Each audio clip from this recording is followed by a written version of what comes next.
این چیه؟ اوستا مگه نگفتی اینجا رو تخریب کن؟ من گفتم اینجا رو تخریب کن.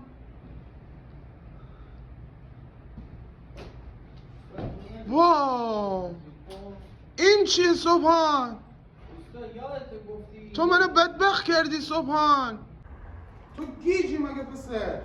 من بهت نگفتم مگه دیوارایی که شیار داره رو تخریب بکن. اینجا که الان نیست جای آیفون بود، اونجایی که ریختی جای تلویزیون بود، اینجا برای کلید بود.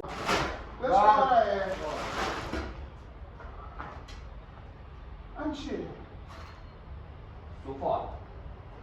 صفحه نه؟ قبلا دیوار تو شعور داری؟ آره اوستا تو عقل داری؟ آره اوستا داری واقعا؟ چطور؟ داری واقعا؟ چطور؟ بیا تو بدن بیا جلو. واقعا؟ داری؟